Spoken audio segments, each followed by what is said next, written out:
울지어다, 부르짖을지어다, 이런 제목으로 이제 함께 말씀을 나누도록 하겠습니다. 참 요새 혹시 울고 싶으신 분 없으세요? 제목만 보고 야, 울고 싶은데 참 잘 됐다, 이렇게 생각하시는 분 혹시 있을지 모르겠습니다.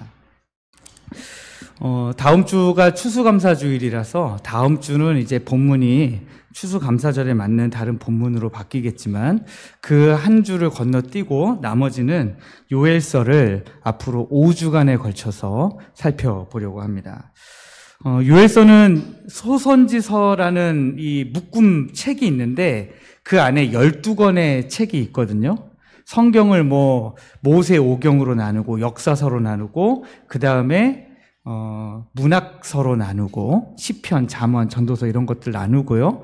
그리고 나서 대선지서가 있고 그리고 소선지서가 있습니다. 대선지서와 소선지서를 나누는 기준은 분량이에요. 책이 얼마나 장수가 많으냐 이걸로 나누는 겁니다. 예를 들면 이사야서라든지 예레미야서라든지 에스겔서 이런 거는 이제 분량이 많잖아요. 그래서 그런 건 이제 대선지서로 들어가고요. 그 다음에 분량이 좀 작은 책들은 소선지서로 들어갑니다. 그 소선지서 안에 요엘서가 있는 거예요. 그런데 그 요엘서가 포함된 소선지서, 대선지서로 다 확장을 해도 대부분의 선지서가 어떻게 시작하냐면 유다 왕 히스기야 때의 일이라 이런 식으로, 아니면 북이스라엘 므낫세의 때라 이런 식으로 시작을 하는데요. 요나서만큼은 그 시대를 알려주는 명확한 단서가 없어요. 그냥 1장 1절을 보시면 부드엘의 아들 요엘에게 임한 여호와의 말씀이라. 그리고 2절부터 바로 그냥 하나님의 심판이 막 선포되기 시작합니다. 그래서 어떤 학자들은 이 요엘서를 보고 요엘서가 쓰여진 시기가 언제냐를 볼 때에 포로기 이전에, 그러니까 이스라엘이 멸망하기 직전에 지금 요엘 선지자가 나타나서 이렇게 지금 부르짖고 있다라고 이야기하는 그런 신학자들도 있고요. 또 어떤 신학자들은 포로에서 돌아온 다음에 이제 하나님이 다시 회복시켜 주셨는데 거기에서 또 엉망진창 삶을 살다 보니까 요엘 선지자가 와서 다시 이제 부르짖은 때다 이렇게 말하기도 합니다. 그런데 저는 이 말씀을 보면서 어쩌면 요엘 선지자가 외쳤던 이 시대는 별로 중요하지 않겠다 이런 생각을 했습니다. 왜냐하면 이 메시지는 특정 시대에만 갇혀있는 메시지가 아니라 전 세대를 걸쳐서 하나님의 백성이 역사 속에서 만나는 모든 시대의 위기를 향해서 선포되어지는 말씀이기 때문에 그렇습니다.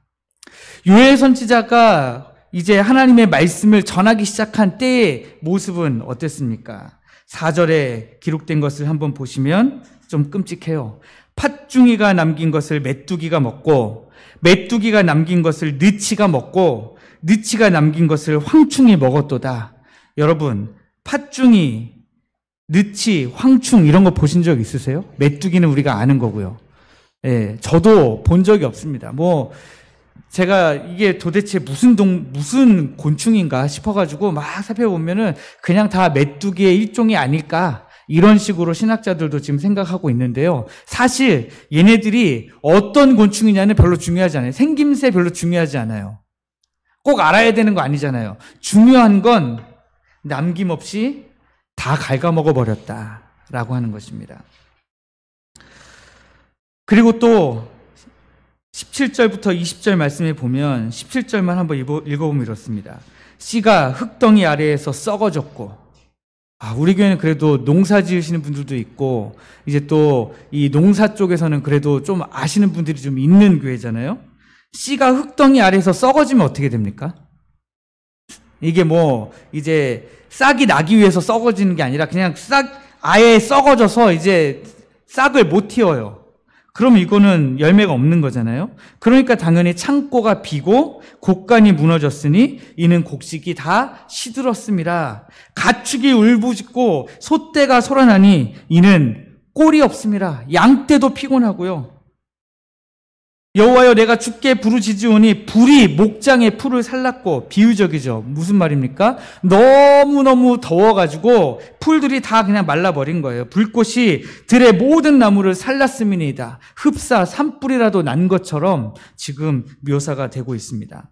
뿐만 아니에요. 들짐승도 주를 향하여 헐떡거리오니 시내가 다 말랐고 들의 풀이 불에 탔음이니이다. 진짜 산불 난 거예요. 여러분, 여러분의 삶에도 혹시 메뚜기 떼가 돌아가면서 여러분들의 삶을 덮치고, 여러분의 삶의 소망의 씨앗이 막 다 사그라져 버리고, 여러분의 삶에 마치 그냥 산불이라도 난 것처럼 송두리째 그냥 내 모든 삶이 타버릴 것 같은, 먹을 것이 없고 마실 물이 없어서 헐떡헐떡 할 수밖에 없는 그런 삶의 문제와 어려움이 혹시 여러분들에게 있지는 않습니까? 내 힘으로 도무지 통제할 수 없는 경제적인 위기가 있지는 않으신가요? 갑작스러운 건강의 문제가 생겨가지고 너무너무 아프고 힘들고 괴롭지는 않으세요? 아무리 애를 써도 자녀의 문제가 해결되지 않아요. 관계의 문제가 도저히 풀리지를 않아요. 내 삶의 모든 기쁨과 희망이 황충이든 느치든 메뚜기든 팥중이든 와가지고 그냥 막 갉아먹고 있는 것 같은, 그래서 내 삶에 남아있는 게 아무것도 없는 것 같은 그런 절망의 순간이 혹시 여러분들의 삶에 있지는 않았습니까? 오늘 우리가 읽은 이 말씀은요, 그 전례 없는 절망의 한 복판에서 요엘 선지자가 하나님의 말씀을 선포한 거예요. 뭘 해야 되냐? 하나님의 말씀이 이렇게까지 우리를 완전히 그냥 갉아먹고 우리를 아무것도 남김이 없는 그런 상태로 만들어 버리셨는데, 이런 상황 가운데서 하나님의 백성들이 과연 뭘 해야 되느냐, 그걸 살펴보려고 하는 것입니다. 유다 땅에 닥친 재앙은 그냥 스쳐 지나가는 재앙이 아니었습니다. 잠시만 좀 버티고 기다리면 지나가는 게 아니었어요. 팥중이도 지나가고 메뚜기도 지나가고 느치도 지나가고 황충도 지나가겠지. 그게 아니에요.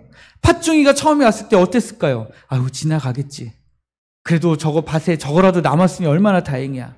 그런데 조금 있으니까 메뚜기가 와서 또 다 먹어버려요. 야, 이것도 지나가겠지.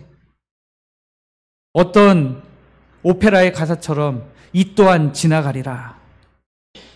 이 또한 지나가리라 하는 소망으로 버티고 있는데, 그 다음에는 느치가 와가지고 다 먹어버리고, 그나마 이것도 지나가리라 했는데 황충이 다 와서 먹어버리고, 그나마도 남은 게 있었나 보죠. 그러니까 하나님이 완전히 가뭄, 산불이 났다고 할 정도의 가뭄, 아무것도 더 이상 들짐승도 먹을 것이 없고 시내도 다 말라버려서 마실 물조차도 없는 완전한 절망의 순간으로 몰아가셨다는 거예요. 완전 총체적인 파멸이죠.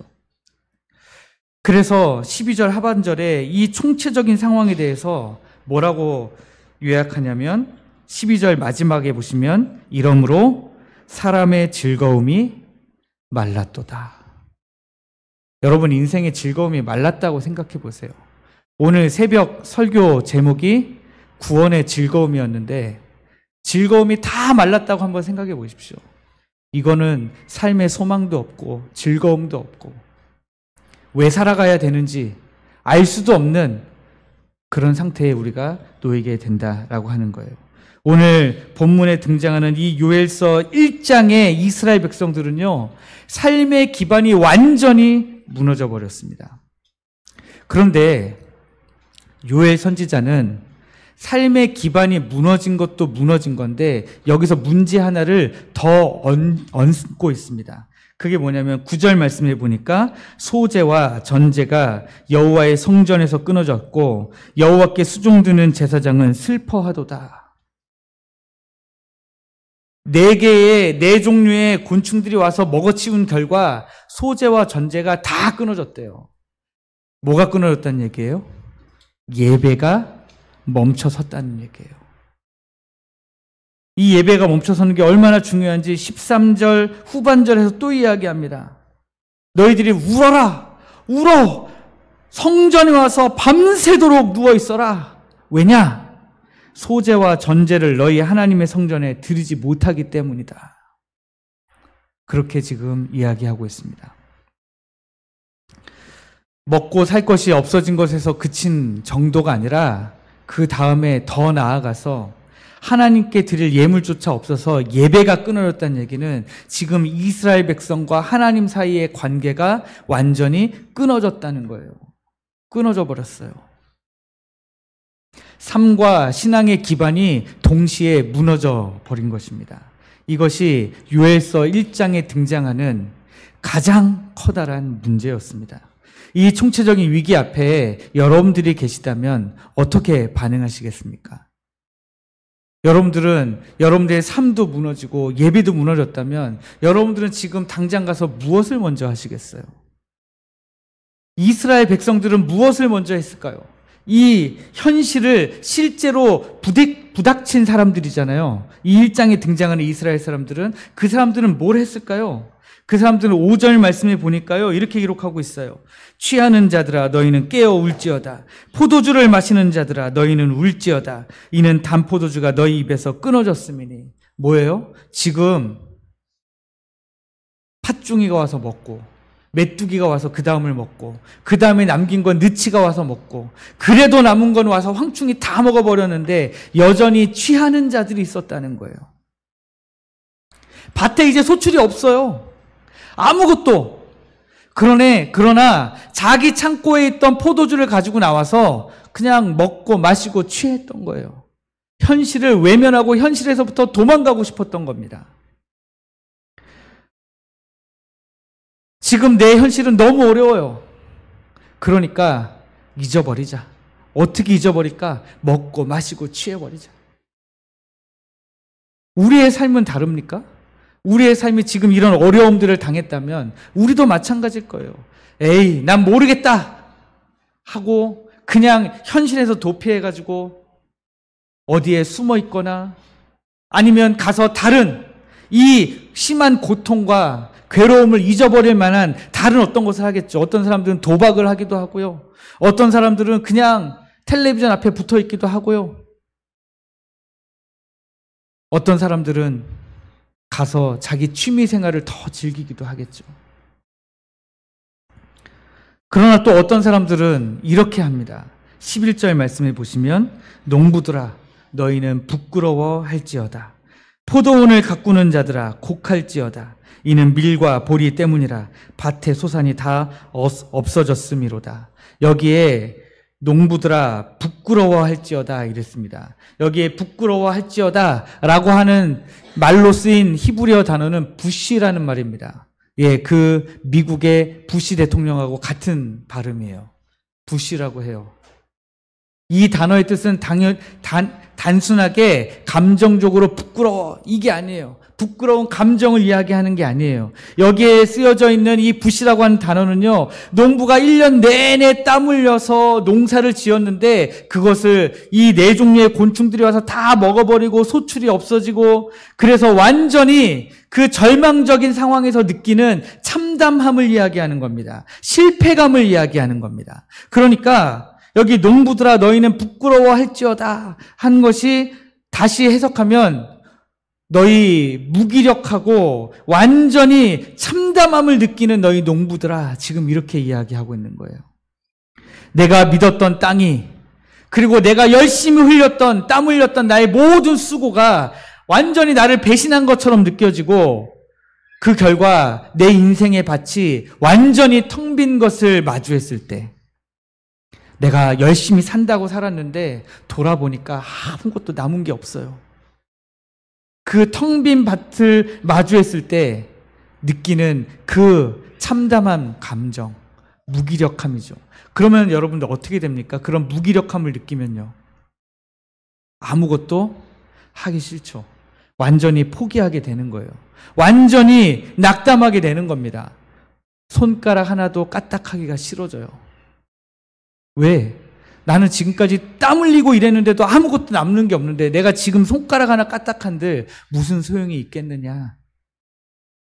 그런데 여러분, 현실을 외면하고 술에 취해 있든 무기력감 속에 빠져가지고 그냥 쓰러져 있든 이거 성도들이 해야 되는 자세입니까? 우리 성도들에게 요구되는 자세예요? 그렇지 않다는 거예요. 그래서 요엘 선지자는 그런 가운데 있는 이스라엘 백성들을 향해 지금 강력하게 외치고 있는 겁니다.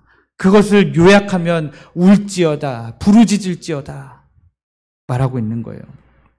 13절 말씀을 보시면 제사장들아 너희는 굵은 배로 동이고 슬피 울지어다.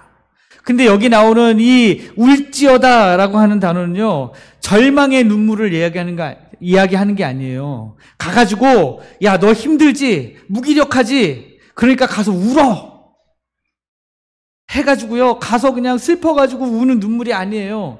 여기에 나오는 눈물은요 애통하라는 거예요. 가서 울지어다 하는 말은 가서 애통해라 라고 하는 거예요. 고통 가운데 하나님 앞에서 너의 고통을 다 내어놓으라는 거예요.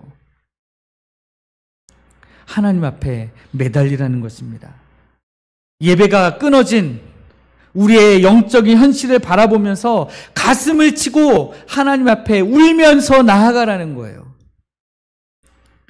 우리는 이렇게 이야기하죠. 하나님, 우리 예배 안 끊어졌는데요. 주일날에 우리 예배 잘 드리고 있잖아요. 새벽에 나와서 기도하는 성도들도 있잖아요. 내가 하는 건 아니지만. 수요일에도 나와서 예배 드리는 성도들이 있어요. 하나님, 우리 교회 예배 안 끊어졌어요. 그런데 여러분, 그런 식으로 말하면 이스라엘 백성들은 이 하나님께서 이 재앙을 내리시기 전까지 제사가 끊어졌을 것 같습니까? 안 끊어졌을 것 같습니까? 제사가 안 끊어졌죠. 그 전까지 밭에 소출이 있고 짐승이 있고 가축이 있어가지고 그걸로 하나님 앞에 제사를 열심히 드렸을 거예요. 그럼에도 불구하고 하나님은 예배가 끊어졌다고 말씀하신다는 거예요. 예배 자리에 나와 있다고 해서 예배가 계속되고 있다고 우린 착각하면 안 돼요. 우리 교회에 누군가가 기도하고 있다고 해서 마치 내가 기도하고 있는 것처럼 착각하시면 안 된다는 거예요. 우리 부모님이 기도하고 있으니까 나는 기도 안 해도 돼. 자녀들은 또 이렇게 생각하면 안 된다는 거예요. 기도는 교회에서 좀 중한 직분을 맡으신 분들만 하는 거라고 생각하시면 안 된다는 겁니다. 그게 지금 우리의 예배가 끊어진 이유예요. 예배는 하나님과 나와의 1:1 관계입니다. 지금 우리가 다 같이 앉아서 같은 시간에 같은 찬양을 부르고 같이 기도하고 같은 본문을 보면서 예배를 드리고 있지만 그럼에도 불구하고 하나님은 각 심령과 1:1로 지금 마주하고 계시다는 거예요. 그러므로 여러분들 지금 이 시간에 하나님 앞에 정직한 마음으로 하나님께 나아가셔야 됩니다. 또 요엘 선지자는 14절 말씀에서 부르짖으라고 이야기하고 있어요. 14절 말씀 보시면 너희는 금식일을 정하고 성회를 소집하여 장로들과 이 땅의 모든 주민들을 너희 하나님 여호와의 성전으로 모으고 여호와께 부르짖을지어다 그랬습니다. 여러분, 부르짖기 전에 해야 되는 행동들이 있어요. 뭡니까? 금식일을 정하래요. 모든 일상을 멈추고 하나님 앞에 나아가기 위해서 같이 노력하라는 거예요. 지금 먹고 마시는 문제, 우리의 삶의 문제가 아니라 우리의 이 영적인 문제가 너무너무 중요하다는 거예요. 우리는 다 알고 있습니다. 주님은 포도나무고 우리는 가지예요. 그래서 우리가 이 가지이기 때문에 포도나무에서 떨어지면 죽는다는 사실을 다 알고 있습니다. 그런데도 불구하고 주님으로부터 떨어져서 주님과 아무 상관도 없이 매일매일을 살아가는 걸 너무 쉽게 생각한다는 거예요. 저는 한 번도 여러분들에게 여러분 일주일 동안은요 마음대로 사셔도 됩니다 라고 말한 적이 없는데 여러분들의 마음속에 있는 그 생각은 누가 준 생각입니까? 하나님으로부터 온 생각이 아니잖아요. 사단 마귀가 여러분들의 마음에 지금 조금씩 미혹하고 유혹하는데 여러분들은 그래도 되지. 아무 일도 일어나지 않잖아. 그러나 여러분, 곧 팥중이가 찾아오고 메뚜기가 찾아오고 느치가 찾아오고 황충이 찾아옵니다. 두 번째는 성회를 소집하라고 이야기합니다. 함께 모이라는 거예요. 함께 모여서 우리 공동체에 영적인 위기가 있음을 알고 함께 하나님 앞에 그 문제를 가지고 나아가라는 거예요. 이거 굉장히 중요한 겁니다, 여러분. 함께 하나님 앞에 나아가야 되는데 나가다 보면요, 몇 사람 없어요, 주변에. 제가 올 한 해 느끼는 가장 큰 당혹감이 이거예요. 함께 나가기로 한 것 같은데 나가다 보면 주변에 몇 분 안 계세요. 이 당혹감을 어떻게 해결해야 될지 몰라서 날마다 새벽에 하나님 앞에 이 당혹감을 들고 나갑니다. 제가 하나님,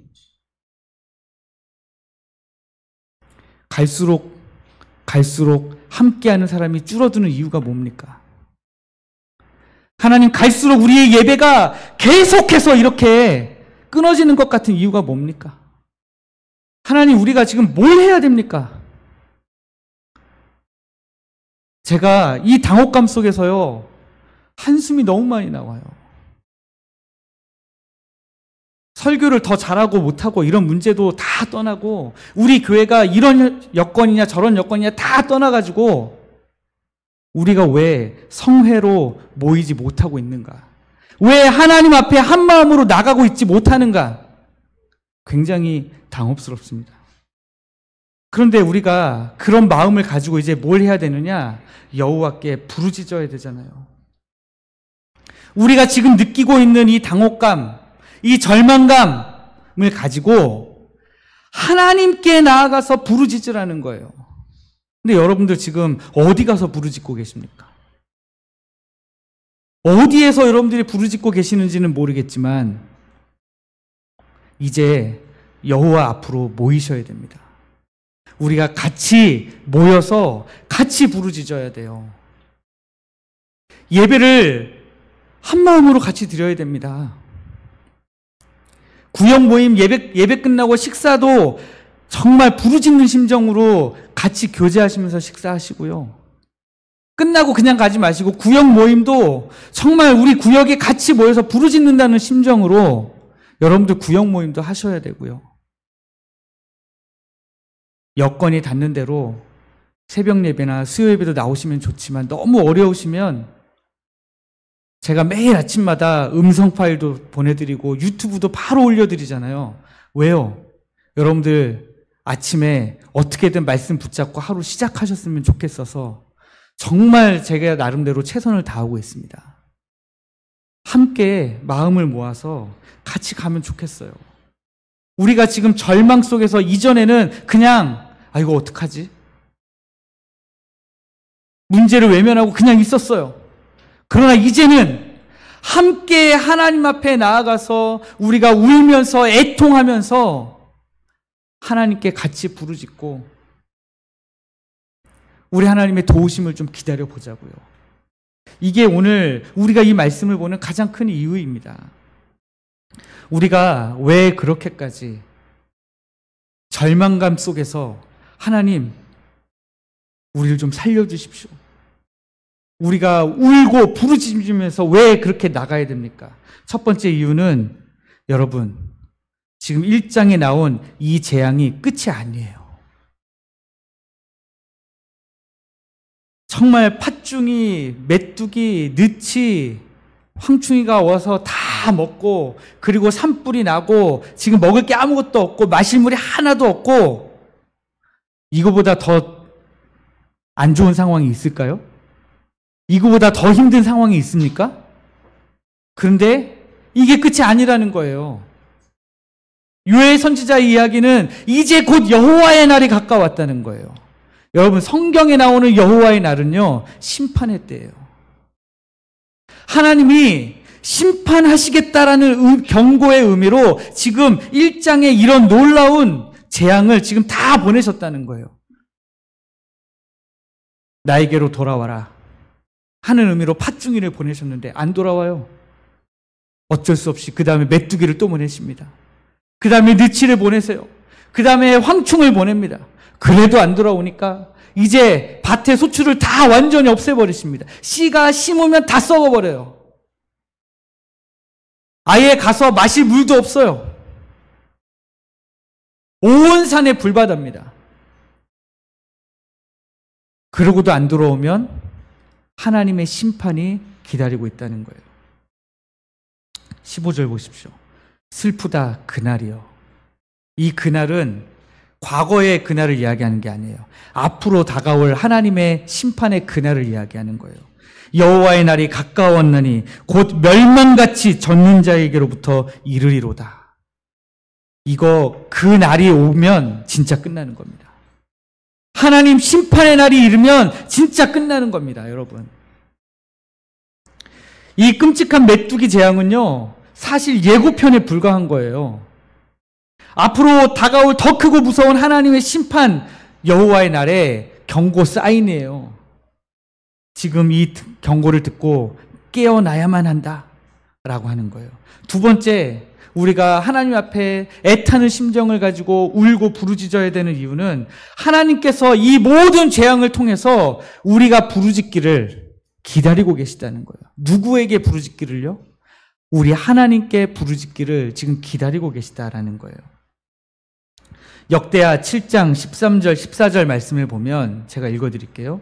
혹 내가 하늘을 닫고 비를 내리지 아니하거나 혹 메뚜기들에게 토산을 먹게 하거나 혹 전염병이 내 백성 가운데 유행하게 할 때에 내 이름으로 일컫는 내 백성이 그들의 악한 길에서 떠나 스스로 낮추고 기도하여 내 얼굴을 찾으면 내가 하늘에서 듣고 그들의 죄를 사하고 그들의 땅을 고칠지라. 지금 요엘 1장에 나오는 이 모든 재앙을 여기 역대하 7장 13절에 다 써놨잖아요. 그리고 나서 14절에 하나님 지금 뭐라고 말씀하십니까? 악한 길에서 떠나 스스로 낮추고 기도하여 내 얼굴을 찾으면 내가 하늘에서 듣고 그들의 죄를 사하고 그들의 땅을 고칠지라. 하나님 약속이잖아요. 그들의 악에서 떠나라는 건 뭐예요? 우리가 하나님 앞에 우리의 마음의 중심을 가지고 나아오라는 거예요. 우리가 나가서 뭐 나쁜 짓 하고 거짓말하고 이런 걸 지금 이야기하는 게 아니에요. 도덕적인 선과 악을 놓고 도덕적인 악행에서 떠나라, 지금 이런 얘기를 하는 게 아니에요. 하나님으로부터 떠난 것을 하나님은 악하다고 말씀하시는 거예요. 하나님으로부터 떨어져 있는 것이 악한 것입니다. 하나님께 붙어 있지 않으면 악한 거예요. 포도나무 가지가 포도나무에 안 붙어 있으면 악한 거예요. 여러분들 지금 다 같이 예배드리고 여러분들 성도의 이름으로 살아가고 아마 여러분들의 삶에서 아주 착하게 살아가실 겁니다. 그러나 여러분들이 예배 가운데 만났던 그 하나님을 붙들고 일주일 내내 살아가고 계시지 않는다면 악하신 거예요. 그러면 그 악한 데서 여러분들 어떻게 떠나시겠습니까? 악한 곳에서 떠나는 방법은 딱 하나밖에 없어요. 주님께 달라붙는 겁니다. 포도나무 가지가 포도나무에서 떨어진 것이 악한 것이라면 악한 데서 떠나는 방법은 포도나무에 가서 다시 붙는 방법밖에 없어요. 여러분들 지금 떨어져 계시잖아요. 이제 다시 주님께로 돌아오셔야 됩니다. 하나님이 메뚜기 떼를 허락하신 이유는 우리를 망하게 하시려고 하는 게 아니에요. 우리로 하여금 낮추고 기도하면서 하나님의 얼굴을 찾게 하시려는 사랑의 경고이면서 초청장이에요. 여러분들 하나님의 이 초청장에 응하시지 않으시겠습니까? 이제 다시 하나님께로 돌아가지 않으시겠습니까? 성경에는 이 요엘의 경고를 마치 듣기라도 한 것처럼 이대로 행했던 한 사람이 있어요. 누구냐면 느헤미야입니다. 느헤미야는 어떤 사람이에요? 페르시아 제국의 바사 왕국의 술 맡은 관원장이었어요. 그는 수도 수산궁에 머물면서요, 예루살렘 성전이 파괴되고 예루살렘 성전 근처에 사는 이스라엘 백성들이 어떤 삶을 살든지 사실 상관없는 사람이었어요. 그는 이스라엘 사람이었지만 지금 자기의 삶이 너무 좋은 사람이에요. 왕의 신임을 받는 사람입니다. 불편한 게 없어요. 안정되고 완전히 성공한 삶을 살아가고 있었습니다. 그런데 어느 날 고국 유다에서 온 형제 하나니라고 하는 사람이 끔찍한 소식을 전해요. 예루살렘 성전의 소식인데 그 소식이 뭐냐면 느헤미야서 1장 3절 말씀에 보면 사로잡힘을 면하고 남아있는 자들이 그 지방 예루살렘입니다. 거기에서 큰 환난을 당하고 능력을 받으며 예루살렘 성은 허물어지고 성문들은 불탔다 하는지라. 이 말을 듣고 느헤미야가 어떻게 하는지 아십니까? 하나님 앞에 이렇게 반응해요. 1장 4절 이어지는 말씀에 내가 이 말을 듣고 앉아서 울고 수일 동안 슬퍼하며 하늘의 하나님 앞에 금식하며 기도하며. 지금 요엘 선지자가 하라는 대로 다 했잖아요. 그는 앉아서 울었어요. 말을 듣자마자 앉아서 하나님 앞에 막 울었습니다. 여기 이 운 것이 제가 아까 말씀드린 애통이죠. 그런데 우는 데서 그치지 않고 수일 동안 슬퍼하며 금식하며 기도했다고 했어요. 하나님 앞에 부르짖었잖아요. 하나님 앞에 계속해서 부르짖었습니다. 그랬더니 하나님이 어떤 은혜를 주십니까? 느헤미야의 그 눈물과 느헤미야의 그 부르짖음의 기도를 들으시고 우리 주님이 느헤미야를 직접 다시 예루살렘에 돌아가게 하셔서 성전 주변에 성벽을 쌓게 만드시잖아요. 52일 동안 성벽을 완성하게 됩니다. 느헤미야의 이 눈물의 기도가 이미 예루살렘 성벽의 벽돌을 시작하는 첫 벽돌이었던 거예요.